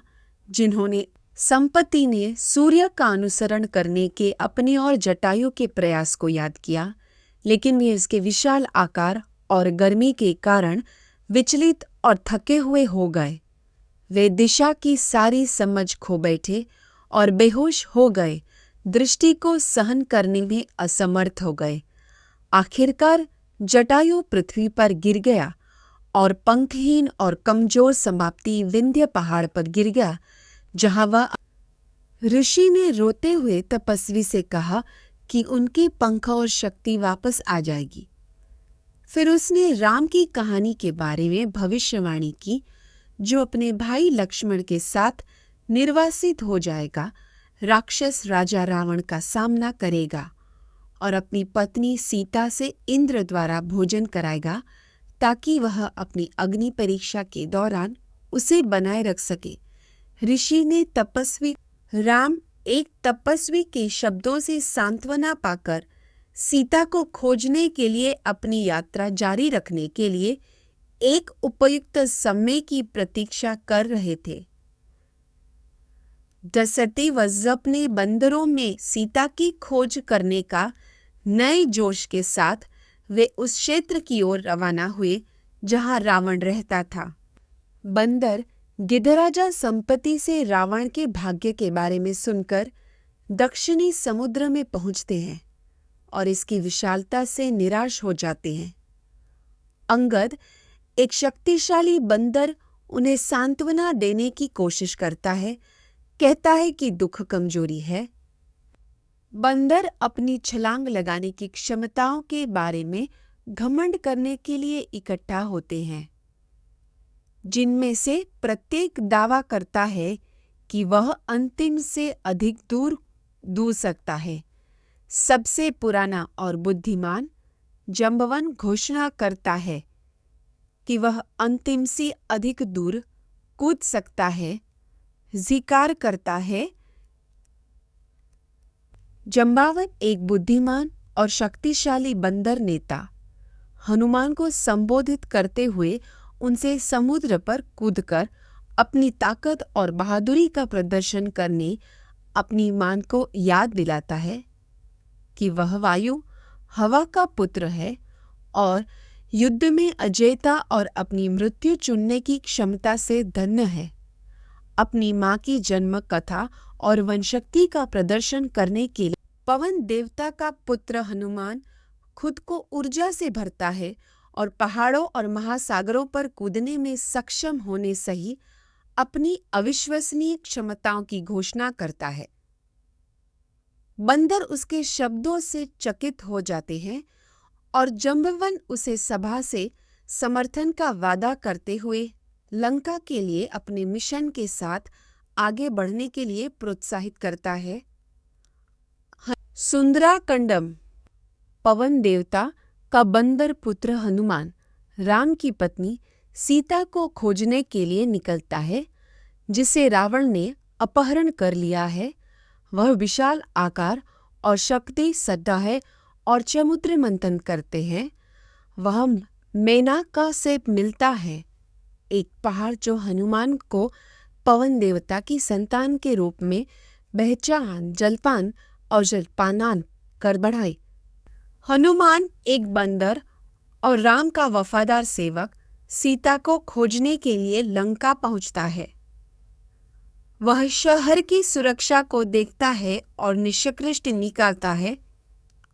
अपने वास्तविक रूप में रात में प्रवेश करने का फैसला करते हुए हनुमान इतना छोटा हो जाता है कि एक संकीर्ण द्वार से प्रवेश कर सकता है और शहर के भीतर सीता की खोज शुरू कर। पवन देवता का बंदर पुत्र हनुमान रात में लंका में प्रवेश करता है और एक विकृत महिला के भेष में शहर से ही मिलता है। एक भयंकर युद्ध के बाद हनुमान विजयी हो जाता है और लंका अपने विजेता के लिए करुणा से भरा हुआ उसे बताता है। उसे शाप दिया गया है और उसे शहर में प्रवेश करने और रावण की बंदी सीता को खोजने के लिए हनुमान बंदर राजकुमार लंका की दीवार पर कूदता है और रात में शहर में प्रवेश करता है। वह विभिन्न राक्षस आवासों, योद्धाओं और गांडों को देखता है और रावण के आंतरिक अपार्टमेंट के पास जाता है। प्रवेश द्वार को सोने की दीवारों, रत्नों और चंदन से सजाया गया है, जो दुश्मन के क्षेत्र में हनुमान की शुभ उपस्थिति का प्रतीक। हनुमान राक्षसों और अन्य प्राणियों से भरे शहर में सीता की खोज करते हैं। वह बेशर्मी और मस्ती के विभिन्न दृश्य देखता है, लेकिन उसकी खोज अंततः निष्फल हो जाती है, क्योंकि वह सीता को खोजने में विफल रहता है, जो भीड़ के बीच कहीं भी दिखाई नहीं देती है। हनुमान का दुख तब बढ़ जाता है जब उसे पता चलता है कि वह उसे नहीं मिला है। हनुमान, एक बंदर जो किसी भी रूप को धारण करने की क्षमता रखता है, लंका में रावण की हवेली में आता है। वह रावण के महल में प्रवेश करने से पहले, जहां वह सम्राट की सम्मोहती योद्धाओं के समूह और सुंदर महिलाओं को देखता है, उसके आसपास के समृद्ध वातावरण और महापर्व कुंभकर्ण और इंद्रजीत सहित विभिन्न राक्षसों का निरीक्षण करता है। हनुमान बड़ी शक्ति के साथ रावण के भव्य शहर को देखा, जिसकी इमारतें सोने की खिड़कियों और कीमती पत्थरों से सजी हुई थी। उन्होंने कई हवेली देखी, जिनमें से एक रावण की थी, जो बिजली से भरे बादलों की तरह चमक रही थी। तब हनुमान को जनक की बेटी सीता न मिलने पर दुख हुआ। पवन देवता द्वारा बनाई गई रावण की हवाई कार को कौशल और उत्कृष्टता के चमक के रूप में वर्णित किया गया है। यह रत्नों से सजी हुई है, सोने की खिड़कियों को जलाया है और अविश्वसनीय गति से यात्रा करने में सक्षम है। बंदर राजा इस अद्भुत वाहन को देखता है, जिसे इसकी सुंदरता और शक्ति में खगोलीय कारों के बराबर माना जाता। हनुमान, एक बंदर और राम का सेवक, लंका में रावण की भव्य हवेली में प्रवेश करता है। वह रावण के सोने वाले घर को देखता है, जो कीमती गहनों और आभूषणों से अलंकृत है, जहां राजकुमारियों और राक्षसी पत्नियों सहित उनकी प्रचुर अलंकरणों के बावजूद यह बताना मुश्किल है कि प्रत्येक महिला का कौन सा आभूषण है। हनुमान दर्शाते हैं। हनुमान एक बंदर के भेष में रावण के महल में घुस जाता है और राक्षस राजा को एक भव्य बिस्तर पर सोते हुए देखता है। वह रावण की पत्नियों को उसके पैरों के पास लेटे हुए गहने और माला पहने हुए देखता है। हनुमान मांडोदरी को देखकर बहुत खुश होते हैं, जो सीता से मिलता जुलता है और अपनी बाहों पर प्रहार करके। हनुमान, एक बंदर, रावण के महल में प्रवेश करता है और कई महिलाओं को देखता है, जिनमें देवताओं और नागों की बेटियां भी शामिल हैं, लेकिन सीता नहीं। वह पूरे महल की खोज करता है, जिसे नहीं ढूंढ पाता है, जिससे वह कहीं और खोज करता है। हनुमान अपने कार्यों में सतर्क रहता है, यह जानते हुए कि दूसरे पुरुष की पत्नी को हनुमान सीता के लिए रावण की हवेली की खोज करते हैं, लेकिन उसे खोजने में विफल रहते हैं। वह मानता है कि वह मर चुकी होगी और सोचता है कि सुग्रीव और बंदरों का सामना कैसे किया जाए, जो उसके प्रयासों के बारे में पूछेंगे। वह दृढ़ रहने का फैसला करता है और हवेली के सभी हिस्सों की खोज जारी रखता है, जिसमें भूमिगत निवास और बगीचे शामिल हैं। हनुमान, बंदर नेता, लंका में सीता की खोज करता है, लेकिन उसे नहीं ढूंढ पाता है। वह सफलता के बिना अपने राज्य में यौक जारी रखने के लिए लंका में रहने के बीच टूट जाता है। वह राम और उसके साथियों की मृत्यु सहित विफलता के परिणामों पर विचार करता है और लंका में रहने और अशोक की लकड़ी का पता लगाने का फैसला करता है। हनुमान रावण की हवेली से अशोक के लकड़ी के बगीचे में कूदते हैं और पाते हैं कि वह फूलों और फलों वाले पेड़ों से भरा हुआ है। वह सीता की तलाश करता है, जिसे वह मानता है कि प्रकृति के प्रति उसके प्यार के कारण वह वहां आएगी। हनुमान एक सुनहरे सिंपा के पेड़ पर छिप जाता है और सीता के रूप का बेसब्री से इंतजार कर। हनुमान एक बंदर रावण के बगीचे में सीता को दूर से देखता है। वह उसकी दयनीय स्थिति को राक्षसों से घिरा हुआ देखता है और अनुमान लादा है कि वह अपनी शारीरिक विशेषताओं और राम द्वारा वर्णित आभूषणों के आधार पर सीता होनी चाहिए। उसकी पहचान के बारे में आश्वस्त था। हनुमान सीता से अलग होने के बावजूद जीवित प्रशंसा करते हैं। हनुमान सीता की स्थिति पर विचार करते हैं, राम के प्रति उसकी निष्ठा की प्रशंसा करते हैं और उसकी वर्तमान स्थिति पर विलाप करते हैं, जिसमें उन्होंने सीता की रक्षा के लिए कई राक्षसों को मार डाला था। हनुमान भावनाओं से अभिभूत हो जाते हैं, सीता को एक समर्पित पत्नी के रूप में पहचानते हैं जिसे रावण ने पकड़ लिया है और अब वह राक्षसों की देखभाल में। मरुता का बंदर पुत्र हनुमान राम की पत्नी सीता को देखता है, जो राक्षसों द्वारा कैद की गई थी और अपने पति से अलग हो गई थी। वह दुखी और सुंदरता से वंचित दिखाई देती है, लेकिन हनुमान राम के प्रति उसके आंतरिक मूल्य और भक्ति की प्रशंसा करने के लिए अपनी शारीरिक स्थिति को देखता है। 10 सिर वाले राक्षस राजा रावण गहने और फूलों से अलंकृत अपनी पत्नियों के साथ जंगल में प्रवेश करता है। हनुमान एक बंदर दूर से रावण को देखता है, उसे पहले देखे गए शक्तिशाली राजा के रूप में पहचानता है। रावण की आंखें सीता पर टिकी होती है, जिसे वह देखना चाहता है। वैदेही सीता राम की पत्नी रावण द्वारा देखी जाती है, राक्षसों द्वारा संरक्षित। वह अपने पूर्वस्व की छाया है, दुख, उपवास और तपस्या से कमजोर हो गई है।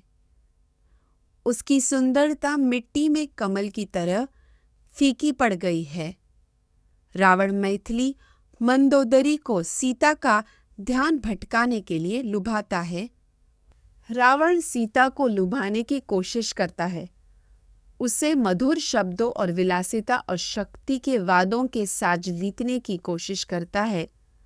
वह अपने सैन्य कौशल का दावा करता है और उसके लिए पृथ्वी को जीतने की पेशकश करता है, लेकिन उसकी प्रगति को अस्वीकार कर दिया जाता है क्योंकि सीता राम के प्रति वफादार रहती है। सीता रावण की बंदी उसकी पत्नी बनने से इनकार करती है और उसे आसन्न विनाश की चेतावनी देती है। वह उसे अपने सही पति राम के पास वापस करने की सलाह देती है, जो अंततः उसे हरा देगा और लंका को नष्ट कर देगा। सीता रावण से कहती है कि देवता भी उसके पतन पर खुश होंगे और अगर वह उसका पीछा करना जारी रख। रावण राक्षसों का स्वामी कठोर शब्दों और धमकियों के साथ सीता को लुभाने का प्रयास करता है, लेकिन वह अवज्ञापूर्ण जवाब देती है, उस पर खलनायक होने का आरोप लगाती है। रावण का गुस्सा बढ़ता है और वह अपने राक्षसों को उसे पकड़ने का आदेश देता है। हालांकि उनमें से धन्य मालिनी राक्षसों के राजा रावण ने अपने मेजबान को निर्देश देने के बाद अपना घर छोड़ दिया। तब राक्षसी सीता के पास जाते हैं और उसे बताते हैं कि वह अपना घर छोड़ दिया। तब राक्षसी सीता के पास जाते हैं कि अगर वह मना करता है तो उसे जान से मार दिया जाएगा। सीता रावण के राक्षसों से घिरी हुई है। जो उसे अपने पति राम के प्रति वफादारी से रोकने की कोशिश करते हैं। राक्षस सीता को धमकी देते हैं और उसका मजाक उड़ाते हैं। उसे रावण को अपने नए पति के रूप में स्वीकार करने के लिए मनाने की कोशिश करते हैं। हालांकि सीता राम के प्रति में दृढ़ रहती है। उन महिलाओं के उदाहरणों का हवाला सीता जो अपने पति राम से अलग हो गई है, राक्षसों द्वारा धमकी मिलने पर बुरी तरह रोती है। दुख और निराशा से अभिभूत होकर वह अपने भाग्य पर विलाप करती है, यह पूछते हुए कि उसे इतनी कठिनाई क्यों झेलनी पड़ी और अपने दुख के बोझ तले अपना जीवन त्यागना चाहती है। सीता जो अपने पति राम से अलग हो गई थी, रावण के लिए अपनी कैद पर विलाप करती है और भविष्यवाणी करती है कि लंका जल्दी, जिसे विश्वास है कि राम के तीर लंका में भी पहुंच जाएंगे और वह इसके लिए आएगा। सीता मृत्यु के लिए तरसती है। राम के बिना अपने दयनीय जीवन से कोई पलायन नहीं देख रही है। त्रिजाता नामक एक राक्षस मात्र एक भविष्य सूचक सपना देखता है, जिसमें रावण की विजय और राम के साथ सीता के पुनर्मिलन की भविष्यवाणी की जाती है। वह राक्षसों के साथ अपना सपना साझा करती है, उन्हें सीता को छोड़ने और क्षमा मांगने की सलाह देती है।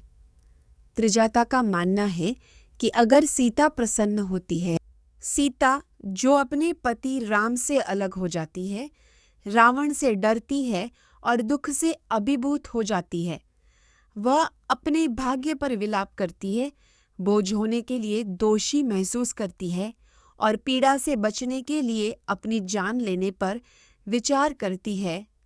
इस बीच सीता के शरीर पर शुभ संकेत भविष्य के कल्याण का संकेत देते हैं। उसके वर्तमान संकट के शुभ शकुन प्रकट होते ही सीता का दुख और थकावट दूर हो गई। उसकी पलकें नाच रही थी, उसका हाथ हिल रहा था और उसकी जाग खुशी से धड़क रही थी। धूल से ढके कपड़े फिसल गए, जिससे लाल होठ, सुंदर आंखें और सफेद दांतों से तरोताजा चेहरा दिखाई दे रहा था। उसका दिल खुशी से भर गया। वह राहु की मुट्ठी से निकले हनुमान, एक शक्तिशाली बंदर, सीता को दूर से देख रहा है। वह उसे राम के वफादार सेवक के रूप में सांत्वना देना और राक्षसों द्वारा पता लगाने से बचने के बीच टूट जाता है। अगर वे उसे सीता से बात करते हुए पकड़ लेते हैं तो वे उसे नुकसान पहुंचाएंगे। हनुमान सीता से कोमल स्वर में बात करने का, वाम के गुणों की प्रशंसा करते एक अत्यंत बुद्धिमान बंदर वैदेही को राजा दशरथ और उनके पुत्र राम के बारे में बताता है। सो एक वीर राजकुमार थे जिन्हें जंगल में निर्वासित कर दिया गया था। राम ने कई राक्षसों को मार डाला और अंततः अपनी पत्नी सीता को रावण द्वारा ले लिया। बंदर तब वर्णन करता है कि कैसे उसने सुग्रीव की मदद से सीता को पाया और सीता अपने पेड़ पर एक बंदर जैसे प्राणी को देखकर उत्तेजित हो जाती है, लेकिन उसकी विनम्रता और सुंदरता को देखने के बाद वह फिर से भयभीत हो जाती है। वह सोचती है कि क्या यह एक सपना है, वास्तविकता, और क्या यह एक शगुन है। आखिरकार वह प्रार्थना करती है कि वह प्राणी वास्तविक हो, इस उम्मीद में कि यह हनुमान का सामना एक जंगल में सीता से होता है और अपनी जानकारी के माध्यम से उसे पहचानने के बाद वह पूछता है कि क्या वह वास्तव में राम की पत्नी सीता है। वह हनुमान को रावण द्वारा अपने अपहरण और अपने पति के जंगल में निर्वासन के बारे में बताते हुए अपनी पहचान की पुष्टि करती है। सीता जो अपने पति राम से अलग हो गई है, राम द्वारा भेजे गए एक बंदर दूत हनुमान से मिलकर बहुत खुश होती है। हालांकि वह शुरू में उसे भेष बदलकर रावण होने का संदेह करती है, लेकिन हनुमान उसे आश्वस्त करता है कि वह वास्तव में राम का दूत है और राम की भलाई की खबर साझा करता है और रावण को हराने की योजना। हनुमान एक बंदर और राम के दूत सीता के सामने राम के शारीरिक रूप का वर्णन करते हैं, जो अभी भी रावण के साथ कैद में है। हनुमान वादा करते हैं और राम जल्द ही सीता को बचा लेंगे और रावण को हरा देंगे, जिससे उसका दुख समाप्त हो जाएगा। सीता हनुमान के शब्दों से आशावादी है और फिर से आशावादी महसूस करने लगती है। राम का दूत हनुमान सीता से मिलता है और उसे आश्वस्त करता है कि राम उसे ढूंढ रहा है। वह उसे राम की दिनचर्या, उसके लिए अपने प्यार और उसे रावण के चंगुल से बचाने के अपने दृढ़ संकल्प के बारे में बताता है। सीता हनुमान की बातों से खुश होती है, लेकिन राम के दुख के बारे में बेसकर। सीता हनुमान के सामने अपनी चिंता व्यक्त करती है कि राम 1 साल के भीतर उसे बचाने में और समुद्र के पार ले जाने की उनकी क्षमता पर सवाल उठाती है। उनके सामने आने में असमर्थ हृदय जे हनुमान के आश्वासन के बावजूद सीता को गिरने या राक्षसों द्वारा पकड़े जाने के डर के कारण संदेह रहता है। वह हनुमान एक बंदर नेता सीता से मिलता है, जिसे रावण ने अपहरण कर लिया था। वह राम के साथ अपने अतीत को याद करती है और बताती है कि कैसे वह एक कौवे द्वारा घायल हो गई थी, जिसे बाद में उसके द्वारा बचाए गए करते हैं, और उन्हें राम तक पहुंचाने का फैसला कैसे प्रभावित होते हैं और उनके प्रयास। यहाँ 4 संक्षिप्त शब्दों में पाठ का सारांश दिया गया है। सीता हनुमान को निर्देश देती है कि वह राम को बताए कि वह उसके बचाव की प्रतीक्षा कर रहा है। हनुमान सीता को आश्वस्त करते हैं कि राम जल्द ही अपनी सेना और सुग्रीव के बंदरों के साथ आएंगे, जिनके पास बहुत ताकत और गति है। वह वादा करता है कि राम लंका को जीत लेंगे। रावण द्वारा कैद की गई सीता हनुमान को देखकर अपनी खुशी व्यक्त करती है और उसे अपना संदेश राम तक पहुंचाने के लिए कहती है। वह उसे एक आभूषण देती है और उससे अपना संदेश राम तक पहुंचाने का वादा करता है और उसे राम के दुख और उसकी स्वतंत्रता के लिए लड़ने के अपने दृढ़ संकल्प के बारे में सूचित करता है। हनुमान, जो अपने मिशन को पूरा करने के लिए दृढ़ संकल्पित है, निर्णय लेता है कि सफलता सुनिश्चित करने का सबसे अच्छा तरीका कौशल का प्रदर्शन करना है। वह राक्षस राजा की पत्नियों के बगीचे में पेड़ों को गिरा देता है, जिससे उनके स्वामी का क्रोध भड़क जाता है और उसे एक विशाल सेना बुलाने के लिए प्रेरित करता है। अक्षम पराक्रम के साथ हनुमान। यहाँ 40 शब्दों में पाठ का सारांश दिया गया है। राक्षस रावण को हनुमान द्वारा अपने शहर के विनाश और सीता के साथ उनकी बातचीत के बारे में। राक्षसी रावण को हनुमान द्वारा अपने अनुचरों को हनुमान पर हमला करने का आदेश देता है। विचलित नहीं होते हुए रावण प्रहस्ता के बेटे को हनुमान से लड़ने के लिए भेजता है, जिसे पवन देवता के पुत्र हनुमान ने अपने पिछले विनाश पर विचार करने के बाद लंका में चैत्य भवन को ध्वस्त कर दिया। वह अविश्वसनीय शक्ति का प्रदर्शन करता है, संरचना को तोड़ देता है और रक्षियों और रक्षकों को अभिभूत करने वाली आवाजों से लंका को भर देता है। हनुमान अपनी शक्तियों का दावा करते हैं और राम, लक्ष्मण और सुग्रीव के लिए जीत की घोषणा। जांबुमाली, एक शक्तिशाली राक्षस, हनुमान पर अपने धनुष और तीरों से हमला करता है। घायल होने के बावजूद हनुमान पर फेंके लिए एक चट्टान को उखाड़ फेंकता है, लेकिन राक्षस के तीरों से उसका मुकाबला किया जाता है। अंततः हनुमान जाम्बूमाली को एक बोल्ट से मार देता है, जिससे रावण क्रोधित हो जाता है। राक्षस योद्धा अपने स्वामी के नेतृत्व में लंका के द्वार पर हनुमान का सामना करने के लिए एक शक्तिशाली सेना के साथ आगे बढ़ते हैं। युद्ध तेज हो चकमान तीरों को विनाश और गौर को पीछे छोड़ देती है। यहाँ 4 शब्दों में पाठ का सारांश दिया गया है। लंका के राजा रावण ने अपने सेनापतियों को हनुमान को पकड़ने का आदेश दिया, जिसके बारे में संदेह है कि वह एक शक्तिशाली व्यक्ति है। सेनापति हनुमान के स्थान पर पहुंचते हैं, लेकिन एक एक करके उससे हार जाते हैं। हनुमान ने अपनी अविश्वसनीय शक्ति और यहाँ 4 शब्दों में पाठ का सारांश दिया गया है। रावण का पुत्र राजकुमार अक्षय शक्ति से बंदर हनुमान के साथ युद्ध में भाग लेता है। अपनी श्रेष्ठ शक्ति और पराक्रम के बावजूद अक्षय हनुमान की शक्ति और गति से आगे निकल जाता है।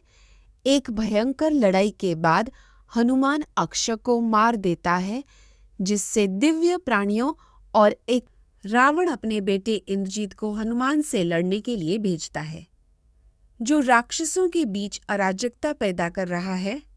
इंद्रजीत दिव्य कौशल और विभिन्न कौशल रखता है।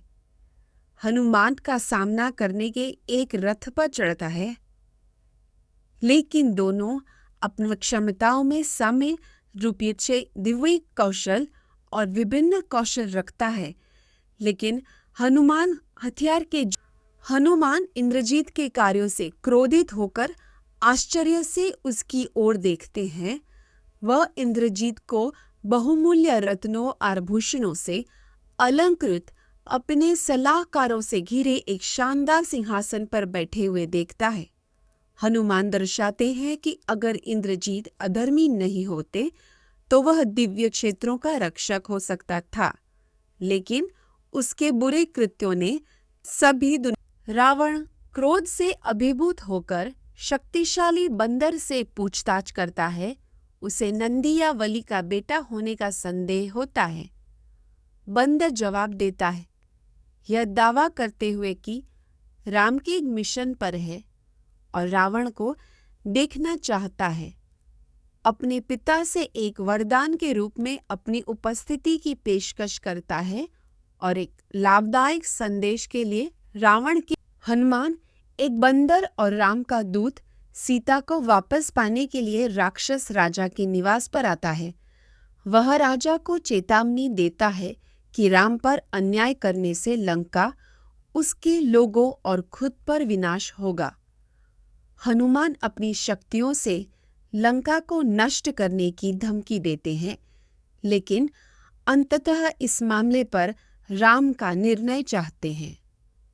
रावण का भाई विभीषण उसे बंदरदूत हनुमान को न मारने के लिए मनाने की कोशिश करता है, यह कहते हुए कि दूतों को मारना नैतिकता और सामाजिक मानदंडों के खिलाफ है। रावण मना कर देता है, यह मानते हुए कि हनुमान को मारने से कोई नुकसान नहीं होगा। हनुमान बंधे हुए और अपनी पूंछ में आग लगाते हुए राक्षसों द्वारा लंका के चारों ओर ले जाया गया। दर्द के बावजूद उसने भागने और खुद करने का सीता की आग की प्रार्थना की मदद से हनुमान ने अपने बंधन तोड़ दिए और खुद को मुक्त कर लिया। फिर एक बार फिर लंका पर नजर रखने से पहले शहर के द्वार पर गार्डों को मार डाला। हनुमान एक शक्तिशाली बंदर और पवन देवता का पुत्र लंका शहर को तबाह कर देता है। इसकी किलेबंदी, महलों और आवासों को जला देता है। वह रईसों और योद्धाओं सहित अनगिनत राक्षसों को मार देता है।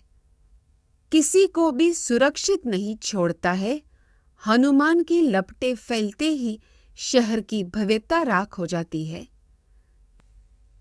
हनुमान अपने कार्यों पर विचार करते हैं। लंका को जलाने के लिए पश्चाताप महसूस करते हैं और महसूस करते हैं कि वह सीता की रक्षा करने में विफल रहे हैं। हालांकि शुभ शकुनों को देखने के लिए लंका लौटे का उद्देश्य बचाया गया होगा।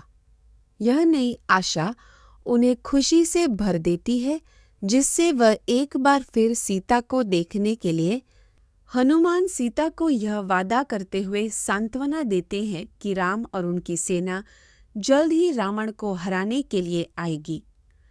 फिर वह अविश्वसनीय शक्ति के साथ पहाड़ों और समुद्रों को पार करते हुए समुद्र के दक्षिणी तट की ओर प्रस्थान करता है, जिससे विनाश और अराजकता होती है। हनुमान की चढ़ाई का विशद वर्णन किया गया है, जिसमें बंदर की अपार शक्ति। हनुमान एक ऊर्जावान बंदर बादलों और आश्चर्य का निशान छोड़ते हुए समुद्र के पार लंका की ओर तैरता है। वह मैनाका पहाड़ पर जम्बन और अन्य बंदरों से मिलता है, जो उसकी सफल यात्रा के बाद उसे देखकर बहुत खुश होते हैं। हनुमान ने बताया कि उसने सीता को देखा है, लेकिन उसकी विकट स्थिति के बारे में चेतावनी दी है, जिससे बंदर राम के साथ अपने आसन्न पुनर्मिलन पर खुश होने के लिए प्रेरित होते हैं। यहाँ 40 शब्दों में एक संक्षिप्त सारांश दिया गया है। हनुमान, बंदर का दूत, सीता को खोजने के लिए लंका में आता है। वह रावण के अंदर के अपार्टमेंट में प्रवेश करता है, लेकिन उसे वहां नहीं देखता है। फिर वह सीता को एक अशोक के पेड़ में पाता है, जो क्षीण और दुखी है। हनुमान राम और सुग्रीव के प्रयासों की प्रशंसा करते हुए कहते हैं कि वे रावण को हरा देंगे। वह सीता के साथ अपनी मुलाकात का भी वर्णन करते हैं, जिसे रावण ने बंदी बना लिया है। हनुमान बंदरों को संबोधित करते हुए कहते हैं कि वे मिलकर लंका और उसके निवासियों को नष्ट कर सकते हैं, और वह खुद अकेले रावण और उसकी सेना को मार सकता है। और वह वली के बेटे अंगद का सुझाव है कि बंदर नायक लंका जाते हैं, रावण को हराते हैं और सीता को बचाते हैं, लेकिन जम्बवन इसके खिलाफ सलाह देता है, यह सुझाव देते हुए कि वे दक्षिणी भाग की खोज के लिए अपने मूल मिशन का पालन करते हैं। यहाँ 30 शब्दों में पाठ का सारांश दिया गया है। अंगद और हनुमान के नेतृत्व में वीर बंदर मधुवन उद्यान में पहुंचते हैं, जो दधिमुख द्वारा संरक्षित होता है। वे शहद पीते हैं और नशे में धुत हो जाते हैं, जिससे बगीचे में अराजकता और तबाही होती है।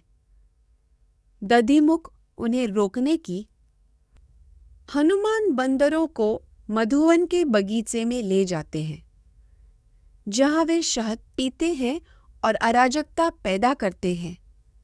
वेटर और गार्ड को नशे में धुत बंदरों द्वारा पीटा जाता है, जिससे दधिमुख एक विशाल पेड़ के साथ उनका पीछा करता है। हनुमान हस्तक्षेप करता है और दधिमुख को हरा देता है, जो तब सुग्रीव बंदर राजा को दधिमुख द्वारा अंगद के नेतृत्व में बंदरों के एक समूह द्वारा अपने बगीचे मधुवन के विनाश के बारे में सूचित किया जाता है। सुग्रीव का मानना है कि वे सीता को खोजने के अपने मिशन में सफल रहे और दधिमुख को बगीचे की रक्षा करने और आगे के निर्देशों के लिए हनुमान के समूह को वापस लाने के लिए वापस भेजते हैं। अंगद सुग्रीव के पास इस खबर के साथ लौटता है कि उसने सीता का स्थान सुरक्षित कर लिया है और उसके अपहरणकर्ताओं को किष्किंधा आने के लिए मना लिया है। अंगद और हनुमान के नेतृत्व में बंदर अपनी सफलता पर खुश होते और सीता की सुरक्षित उपस्थिति की पुष्टि करते हुए राम से मिलने के लिए आगे बढ़ते हैं।